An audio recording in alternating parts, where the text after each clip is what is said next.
président de l'Assemblée démissionne bu ko neexee mais lan moo doy waar mooy la démission dañ ci yokk moom El Malick moo programmé bureau bi moo ko convoqué conférence des présidents ba pare démissionné automatiquement la réunion de la conférence des présidents est annulée automatiquement. C'est pourquoi mardi on ne peut pas se réunir. La plénière ne peut pas se réunir le mardi parce que c'est une irrégularité. Dégg nga lool. Oui. Parce que la démission de El Malick est organisée par l'article 15. Je fais partie de ceux qui ont écrit ce règlement intérieur. Tout à fait. Qui dit en cas de vacances, en l'alinéa 2, en cas de vacances de la présidence par démission, empêchement définitif ou décès, le premier vice-président, après avoir convoqué le bureau, qui la constate, cette vacance, en informe l'Assemblée. Celle-ci ne peut entamer aucune autre affaire. Il est procédé à l'élection d'un nouveau président sous la présidence d'un vice-président, selon la procédure décrite au présent article.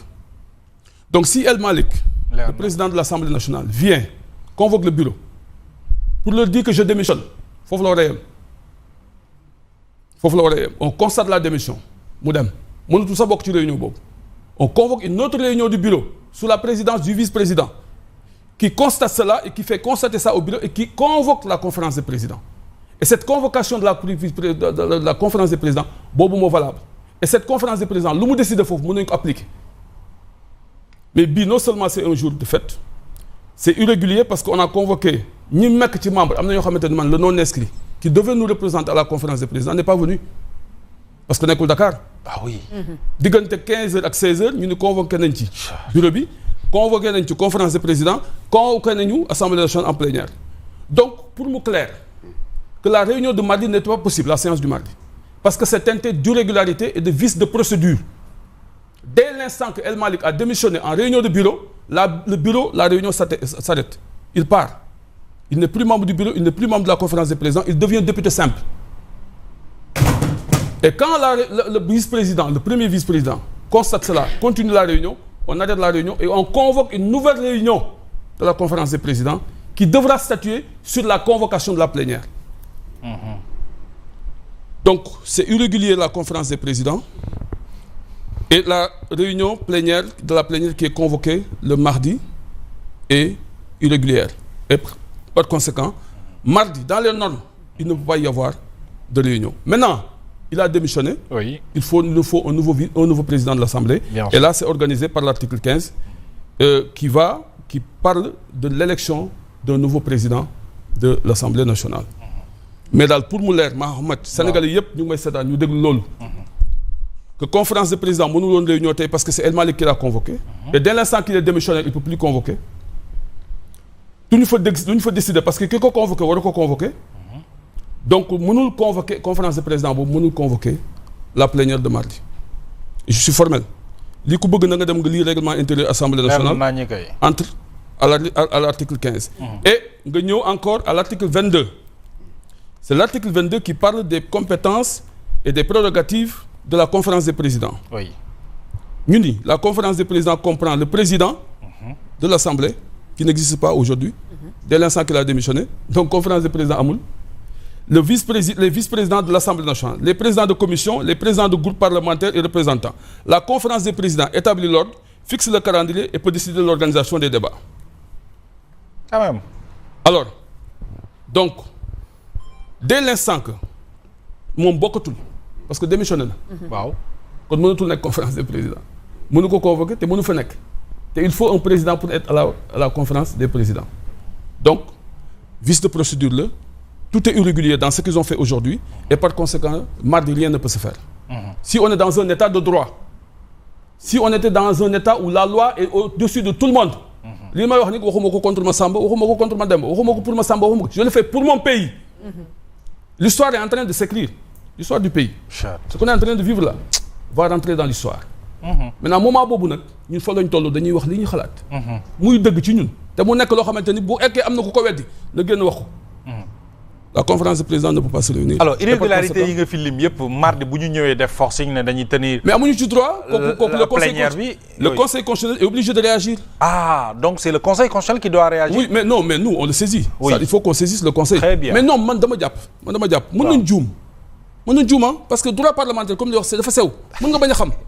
dama leen di jox présomption de bonne foi. loolu la ñu mën nañ juum dès l'instant que juum nañu on annule la réunion et puis on passe à autre chose. On passe par là où on doit passer. Mais El Malick ne peut pas convoquer le bureau et convoquer la présidence, la conférence des présidents et démissionner. Ça, c'est clair. Voilà. Loolu moom mu ngi nii c'est clair, c'est transparent, c'est limpide. Donc bu ñu defee forcing nag def seen réunion. Ben écoutez bu leen neexee et puis beneen bi ci topp mooy c'est le vice-président qui convoque maintenant, qui convoque la séance du mardi. Dégg nga. Waaw parce que gis naa communiqué mooy. C'est Ismaïla qui a convoqué.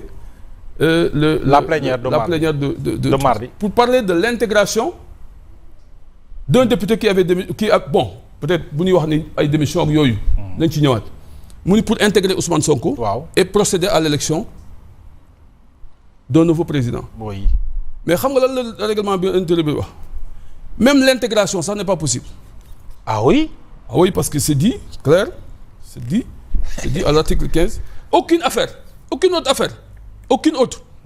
affaire ne peut être engagée mu ngi nii l'article 15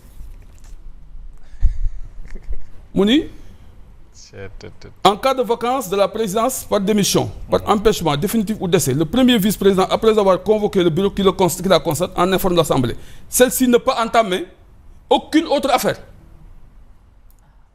aucune autre affaire à part l'élection du président c'est clair et l'antériorité de l'intégration à l'élection du nouveau président loolu moo violé l'article 15 du règlement intérieur de l'Assemblée nationale. Excellent man dama bokkoon ci ñu ko bind Ayib Daffé mu ngi may déglu Amadou Ba actuel ministre mu ngi may déglu ñoom ñëpp ils étaient là bi ñuy bind règlement intérieur bi. Voilà. Alors donc ce n'est pas possible. Ce n'est pas possible la réunion du mardi ne peut être tenue. Ce n'est impossible. C'est teinté d'irrégularité. Salut, question. D'accord. À l'heure actuelle, à l'Assemblée nationale, on aura tout vu. Actualité bi moom moo xaw a toll foofu mais dafa am ci loo xamante ni si moom il a fait une sortie te yaakaar naa loolu bokk na ci loo xamante ni si dafa ñor les Sénégalais muy la loi qui a été votée sur la modification muy article L29 ak L30 nga génn ci xamal ni ñu loi bi nu voté ak bi nu jox président bokkul ci li ñu njort et bu dee promulgué na ko c'est du faux qu'il a promulgué loolu ana yan buntu la ñu mën a am ngir réparer cette erreur parce que c'est un précédent dangereux à ma vision.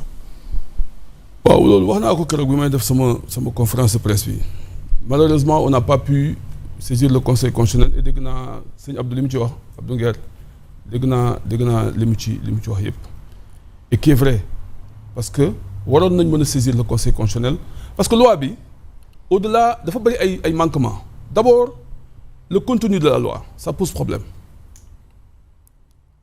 la procédure bi ñu utiliser ça pose problème forme bi ça pose problème ba pare nag falsification bi doog a ñëw parce que la falsification est intervenue après le vote et c'est là où le faux est intervenu maintenant léegi ñun saisir ñu conseil constitutionnel j'attendais à ce que le président de la République